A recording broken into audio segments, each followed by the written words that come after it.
ഏതായാലും മുഖ്യമന്ത്രി സ്ഥാനത്തെ ചൊല്ലിയുള്ള പ്രശ്നങ്ങളൊക്കെ അവസാനിച്ചിരിക്കുന്നു. മുഖ്യമന്ത്രി മന്ത്രികൾക്ക് സത്യപ്രതിജ്ഞ ചെയ്ത് മന്ത്രിസഭ പ്രവർത്തനം ആരംഭിച്ചിരിക്കുന്നു. ഇനി അടുത്ത വിഷയം കോൺഗ്രസ്സിൽ പുതിയ KPCC പ്രസിഡന്റ് ആരാണ്, പുതിയ യൂത്ത് കോൺഗ്രസിൻ്റെ സംസ്ഥാന പ്രസിഡന്റ് ആരാണ് എന്നുള്ളതാണ്.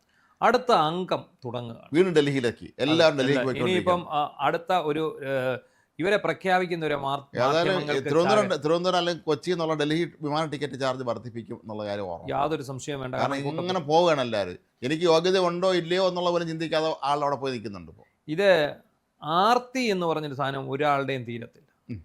KPCC പ്രസിഡന്റ് ആണെങ്കിലും യൂത്ത് കോൺഗ്രസ് പ്രസിഡന്റ് ആണെങ്കിലും വലിയ ഒരു പദവിയാണ്. അതായത് മുഖ്യമന്ത്രിക്ക് തുല്യമായ ഒരു പദവിയിലേക്കാണ് ഈ KPCC പ്രസിഡന്റ് വരുന്നത്.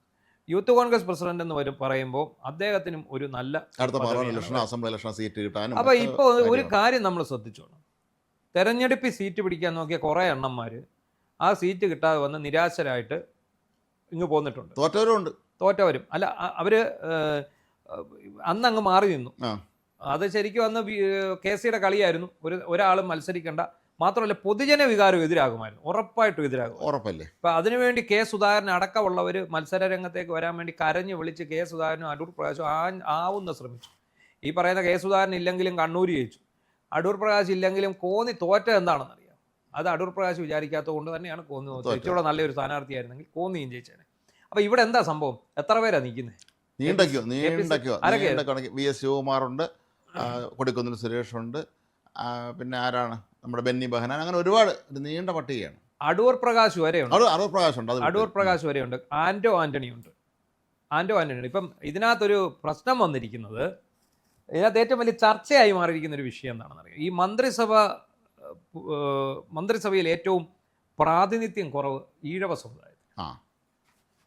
അപ്പോൾ ഈ 3 ഈഴവ സമുദായാംഗങ്ങളെ മന്ത്രിമാരാക്കിയെങ്കിലും ഒരു 6 പേരെ കെട്ടേണ്ടതാണ്. 3 പേര് ഒതുങ്ങി. അതിൽ തന്നെ ജനീഷിനെ എങ്ങനെയൊക്കെ കൊണ്ടുവന്ന് ഒപ്പിച്ചു വെച്ചതാണ്, അല്ലാതെ അതുകൊണ്ടാണ്. അപ്പോൾ നമുക്കറിയാം, നമ്മളിപ്പോൾ നോക്കി KPCC പ്രസിഡന്റാണ് നിൽക്കുന്നത്. ഏറ്റവും പ്രധാനമായിട്ട് നിൽക്കുന്നത് ഒന്ന് കൊടിക്കുന്നിൽ സുരേഷും ഒന്ന് ആന്റോ ആന്റണിയുമായിരുന്നു. നേരത്തെ ഉണ്ടായിരുന്നു. ഇവർ 2 പേരും ആളാം വീതം പോയി ഡൽഹിയിൽ പോയി കരുക്കൾ നീക്കി. പിന്നെ അതിനുശേഷം വന്ന ആൾക്കാരാണ് ബെന്നി ബെഹനാനും ഈ പറയുന്ന ആന്റണി VS ശിവകുമാറും. അപ്പോൾ അതിൻ്റെ കൂടെ ഇപ്പോൾ അടൂർ പ്രകാശ് നിലവിൽ UDF കൺവീനർ. ഞാൻ പറഞ്ഞിട്ട് ഒറ്റ ഒരെണ്ണത്തിനെ ആക്കരുത്. ഈ നിൽക്കുന്ന ഒരാളെ ആക്കാൻ പാടില്ല. ഷാഫി പറമ്പിലും ഉണ്ട്. അങ്ങനെ ഒരു പേരുണ്ട്. ഈ പറഞ്ഞ ഒറ്റയാളെ ആക്കരുത്. കാരണം ഇതിനകത്ത് VS ശിവകുമാർ ഒഴികെ ബാക്കി എല്ലാവരും MP-മാരാണ്. അതെ, ആ MP-മാർ അവരുടെ പണി നോക്കുക. അവർക്ക് ഇപ്പോൾ ഒരു സാധനം ഉണ്ടല്ലോ നിലവിൽ. അല്ല, ഇരട്ട പദവി എന്ന് പറയുന്നത് തന്നെ ഒരു മോശം പരിപാടിയാണ്. അത് ഒരിക്കലും ഒരു ശരിയായ ഒരു കാര്യമല്ല. പിന്നെ പലപ്പോഴും KPCC പ്രസിഡന്റ് ആകുന്ന ആളിനെ രാജ്യസഭ അംഗമാക്കുന്ന ഒരു പതിവ് പണ്ടുണ്ടായിരുന്നു. അത് അവർക്ക് ഡൽഹി യാത്രയൊക്കെ ഇളവ് കിട്ടും, KPCC പൈസ ലാഭിക്കുക എന്നുള്ളത് മാത്രമേ അതുകൊണ്ടുള്ളൂ. അപ്പോൾ ഇത്രയും ഭൈമീകാമുകന്മാരുള്ള സ്ഥിതിക്ക് അതിൻ്റെ ആവശ്യമില്ല. പിന്നെ ഇനി ശിവകുമാറിലോട്ട് വരാം. ശിവകുമാറിന് KPCC പ്രസിഡന്റ് ആകണമായിരുന്നു. അയാൾ തെരഞ്ഞെടുപ്പിൽ മത്സരിക്കാൻ പോയത്. അയാൾ തെരഞ്ഞെടുപ്പിൽ തോറ്റു. ജയിച്ചായിരുന്നു അയാൾ MLA ആയതിന്, മന്ത്രിയായതിന്. പക്ഷേ അയാൾക്ക് ഇപ്പം അത് കിട്ടാതെ പോയപ്പോൾ ഇല്ല രമ്യ ഹരിദാസിൻ്റെ കാര്യം പറഞ്ഞു. പിന്നെ വടകരയല്ല ഒരു മത്സരം രമ്യ ഹരിദാസ് മത്സരിച്ചു. ആലത്തൂർ ഇല്ലെങ്കിൽ അടുത്ത ഉപതെരഞ്ഞെടുപ്പ് ചേലക്കര ഇല്ലെങ്കിൽ നേരെ ചിറയെങ്കിൽ. ഏതായാലും അവിടെ നിങ്ങൾ ജയിച്ചു, ഈ തരംഗത്തിനാണ് ജയിച്ചു എന്ന് പറഞ്ഞ പോലെ ഈ വന്നു നിൽക്കുന്ന ഒറ്റ ഒരാളെയും KPCC പ്രസിഡന്റ് ആക്കാൻ പാടില്ല. അല്ല, എത്രയോ യോഗ്യതയുള്ള ആൾ ഇപ്പോഴും അവിടെ തന്നെ ഉണ്ട്. ഇനിയിപ്പം ഞാൻ പറയാം, VM സുധീരനും അതുപോലെയുള്ള ആൾക്കാർക്ക് PJ കുര്യനും ഒക്കെ പ്രായം കഴിഞ്ഞു പോയി.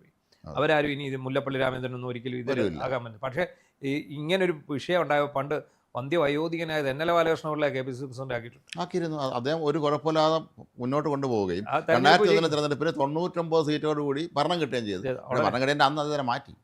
അതൊരു അപൂർവതയായിരുന്നു.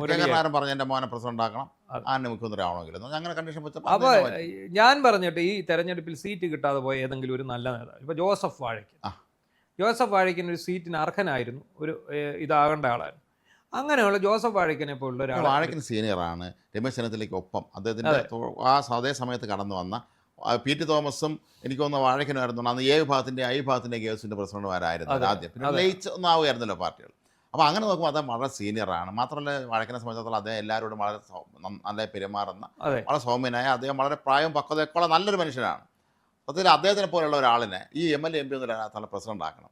ഈ KPC പ്രസിഡന്റ് കേരളം മുഴുവൻ ഓടി നടന്ന് പ്രവർത്തിക്കേണ്ട ഒരാളാണ്. അപ്പോൾ അങ്ങനെ ഒരാളെ വേണം. അതിനകത്ത് ഈ പറഞ്ഞ ഒറ്റ ഒരാളെ ആക്കരുത്. നമ്മുടെയൊക്കെ ഒരു ആഗ്രഹം, അല്ലെങ്കിൽ തന്നെ കോൺഗ്രസ് പ്രവർത്തകരുടെ ഒരു ആഗ്രഹം. ഇപ്പം സതീശന് വേണ്ടി കോൺഗ്രസ് പ്രവർത്തകർ വർക്ക് ചെയ്ത പോലെ തന്നെ ഇയാൾക്ക് വേണ്ടി വർക്ക് ചെയ്യണമെന്നാണ് ഞാൻ പറയുന്നത്. അതെ, അങ്ങനെ ആ ഒരാളെ ഒരു പദവിയുള്ള MLA MP ആയിട്ടിരിക്കുന്ന ഒരാളെയും KPCC പ്രസിഡന്റ് ആക്കാൻ പാടില്ല. അതിൻ്റെ ആവശ്യമില്ല. അത് ഒരിക്കലും ഒരു നല്ല പ്രവണതയുമല്ല. മാത്രമല്ല ഈ KPC പ്രസിഡന്റ് എന്ന് പറയുന്നത് വലിയൊരു പദവിയാണ്. ശരിക്കും പറഞ്ഞാൽ കേരളം പോലുള്ള അപൂർവ സംസ്ഥാനങ്ങളിൽ ഇന്ന് കോൺഗ്രസിന് ഭരണമുള്ളൂ. ഭരണം മാത്രമല്ല പാർട്ടി സംവിധാനമുള്ളത്, ചട്ടക്കൂടുള്ളത്, താഴെത്തൊട്ട് അറ്റം വരെ ഉള്ള സംവിധാനമുള്ളത്. അങ്ങനെയുള്ള ഒരു സ്ഥലത്ത് KPC പ്രസിഡന്റ് ഉത്തരേന്ത്യയിൽ ആരോടെങ്കിലും നിയമിക്കാം. കാരണം അവിടെ കീഴ്ഘടകം എന്ന് പറയുന്ന DCC ആണ്, പിന്നെ ഇല്ല, എന്തും ചെയ്യാം. പക്ഷേ കേരളം അങ്ങനെയല്ല. ഓടി നടന്ന് പ്രവർത്തിക്കാനും എല്ലായിടത്തും എത്തി പാർട്ടി ശക്തിപ്പെടുത്താനും ഓരോ മണ്ഡലത്തിൽ എന്തെങ്കിലും പ്രശ്നം ഉണ്ടായാലും ഇടപെടാനും ഒക്കെ വ്യക്തമായ ധാരണയുള്ള ആളിനായിരിക്കണം KPC പ്രസിഡന്റ് ആക്കേണ്ടത്. അല്ലെങ്കിൽ CPM ഗോവിന്ദൻ മാഷ സെക്രട്ടറി ആയിക്കൊരു അവസ്ഥ, അത് ഒന്നും നടക്കാത്ത അവസ്ഥ വരും. അത് അങ്ങനെ നിൽക്കട്ടെ. ഇനി അടുത്തത് യൂത്ത് കോൺഗ്രസ് സംസ്ഥാന പ്രസിഡന്റ്. യൂത്ത് കോൺഗ്രസ് സംസ്ഥാന പ്രസിഡന്റ് ഇപ്പം വളരെ കുറഞ്ഞ ഇടവേളകളിൽ സംസ്ഥാന പ്രസിഡന്റ് മാറാൻ പോവുകയാണ്. നമുക്കറിയാം, രാഹുൽ മാങ്കൂട്ടം യൂത്ത് കോൺഗ്രസിന് സമീപകാലത്ത് ഏറ്റവും കൂടുതൽ ഊർജ്ജം നൽകിയ സംസ്ഥാന പ്രസിഡന്റ് രാഹുൽ മാങ്കൂട്ടമായിരുന്നു. അതിനുശേഷം അയാൾ പെണ്ണുകേസിൽ കുടുങ്ങിയതിന് ശേഷം അയാൾക്ക് പകരം വന്നത് OJ ജനീഷാണ്. അബിൻ വർക്കി ആകുമെന്ന് നമ്മൾ കരുതിയിരുന്നു, പക്ഷേ അബിൻ വർക്കിക്ക് കൊടുത്തില്ല. പകരം OJ ജനീഷ്. അബിൻ വർക്കി MLA അല്ലോ, ഇപ്പോൾ അബിൻ വർക്കി MLA ആയി. അപ്പോൾ OJ ജനീഷ് വന്നു. OJ ജനീഷ് മന്ത്രിയുമായി.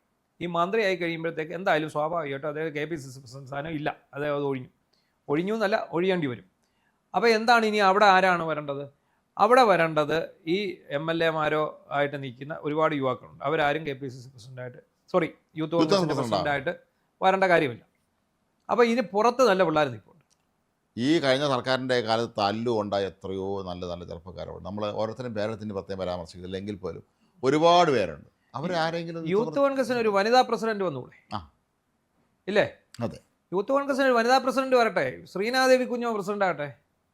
നല്ല ഓപ്ഷൻ അല്ലേ? അതെ, ശ്രീനാദേവി കുഞ്ഞുള്ള പ്രത്യേകത അവർ നല്ല ധാരണയുള്ള വിഷയങ്ങളെക്കുറിച്ച് എല്ലാം കൃത്യമായിട്ട്. ചരിത്രത്തിൽ ആദ്യമായിട്ട് യൂത്ത് കോൺഗ്രസിന് ഒരു വനിതാ പ്രസിഡന്റ് നയിച്ചു നോക്കട്ടെ, എന്ത് സംഭവിക്കൂടെ? അത്ര ഇത്തവണ നിയമസഭാ തെരഞ്ഞെടുപ്പിന് കേരളം മുഴുവൻ ഓടിയിടുന്നവർ പ്രചരണത്തിൽ പങ്കെടുക്കും. അല്ല, അവരെ പ്രചരണത്തിന് കിട്ടാൻ വേണ്ടി ഇവിടെ സ്ഥാനാർത്ഥികൾ അവരുടെ പുറകെ ക്യൂ നിൽക്കുകയായിരുന്നു. അവർക്ക് നിന്നിരിക്കാൻ സമയമില്ലായിരുന്നു. ശ്രീനാദേവിയെ പ്രസിഡന്റായിട്ട് പരിഗണിക്കാതെ ഇനി അത് പോട്ടെ, ശ്രീനാദേവി പോട്ടെ. ഇപ്പം ഓൾറെഡി അവർക്ക് ജില്ലാ പഞ്ചായത്ത് അംഗമാണ് പത്തനംതിട്ട. അപ്പോൾ ആ ഇരട്ട പദവി വരണ്ട.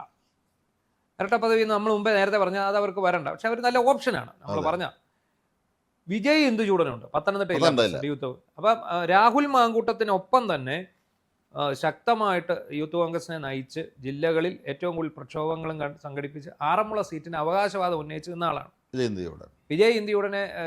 KC വേണുഗോപാൽ അവസാനം സമാശ്വസിപ്പിച്ചു, മോനെ നിനക്ക് നല്ല കാലം വരും എന്നൊക്കെ പറഞ്ഞ് സമാശ്വസിപ്പിച്ചു വിജയ് ഇന്ത്യയുടനാകട്ടെ. പക്ഷേ വിജയ് ഇന്ത്യയുടനെ ഇന്നെന്തോ പോസ്റ്റ് ഇട്ടിട്ടുണ്ട്, അദ്ദേഹത്തിൻ്റെ പേര് ചർച്ചയിൽ വരുന്നത് അദ്ദേഹത്തിന് താല്പര്യമില്ല എന്നൊക്കെയുള്ള രീതിയിൽ ഒരു പോസ്റ്റ്. പക്ഷെ അത് ശരിയല്ല. അയാളെ വേണമെങ്കിൽ ഇപ്പം വേറൊരു ഗ്രൂപ്പിൻ്റെ ആളായിട്ട് ബിനു ചുള്ളിയിൽ എന്ന് പറഞ്ഞ് KCയുടെ ആളാണ്. അയാളുടെ പേരാണ് ഇപ്പം സജീവ പരിഗണനയിൽ നിൽക്കുന്നത്. അയാൾക്ക് ചെങ്ങന്നൂർ സീറ്റ് കൊടുക്കാനൊക്കെ ഒരു ശ്രമം നടന്നിരുന്നു, അത് വെട്ടിപ്പോവുകയും ചെയ്തായിരുന്നു. അപ്പോൾ എന്താണെങ്കിലും ശരി, യൂത്ത് കോൺഗ്രസിൽ അത്രയും പ്രശ്നമില്ല. KPCCയിലാണ് ഇടിയോടിടിയാണ്. KPCC പ്രസിഡന്റ് എന്ന് പറഞ്ഞാൽ വലിയ പദവി തന്നെയാണല്ലോ. മാത്രമല്ല ഒരു പ്രത്യേകത എന്താണെന്ന് അറിയാമോ? ഭരണം നടത്തുന്ന സമയത്ത് KPCC പ്രസിഡന്റ് ആയിരിക്കുക എന്നുള്ള വളരെ പ്രധാനപ്പെട്ട അതാണ്. പ്രതിപക്ഷത്തിരിക്കുമ്പോൾ KPCC പ്രസിഡന്റ് ആയിരിക്കുന്നത് പോലെ അല്ല ഭരണകക്ഷിയായിരിക്കുമ്പോൾ KPCC പ്രസിഡന്റ് ആയിരിക്കുന്നത്. വലിയ പവർഫുൾ തന്നെയാണ്. കേരളത്തിലെ ഭരണകക്ഷിയുടെ സംസ്ഥാന അധ്യക്ഷൻ എന്ന് പറയുന്നത് വലിയ പദവി തന്നെയാണ്. അത് ഒരുപക്ഷെ അതും പലരെയും മോഹിപ്പിക്കുന്നുണ്ടായിരിക്കാം. അല്ലാത്തൊരു ദുർഘട സമയത്ത് നിങ്ങളുടെ KPCC പ്രസിഡന്റ് ആവാമെന്ന് ചോദിച്ചാൽ തയ്യാറാകാൻ പറ്റാതിരുന്ന പലരും ഈ ഒരു അവസരം നോക്കി അവർ ഇടിച്ചു. അതെന്താണെന്നറിയോ? മുഖ്യമന്ത്രി വരെ KPCC പ്രസിഡന്റ് പറയുന്നത് അനുസരിക്കേണ്ടി വരും. ആണല്ലോ, അങ്ങനെ ഒരു കുഴപ്പമുണ്ട്.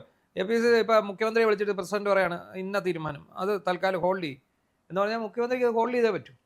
അതാണ് പാർട്ടിയുടെ ചട്ടക്കൂട്. പ്രസിഡന്റ് ആണെങ്കിൽ മുഖ്യമന്ത്രി ഓഫീസറിൽ വിളിച്ചു വരുത്താം, അങ്ങനെയൊക്കെ ചെയ്യാം.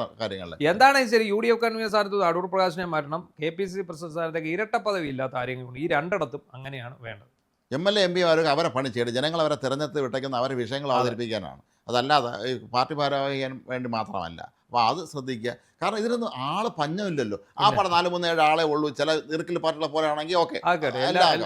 ഇത് ഇത്രയും വലിയൊരു സംഘടന, ഇന്ത്യയിലെ ഏറ്റവും വലിയ രാഷ്ട്രീയ പ്രസ്ഥാനങ്ങളിൽ ഒന്നായ കോൺഗ്രസിന് 2 നേതാക്കളെ കിട്ടാനില്ല എന്ന് പറഞ്ഞാൽ അത് നാണക്കേടാണെന്നേ പറയാൻ പറ്റുകയുള്ളൂ. അത്രയേ ഉള്ളൂ.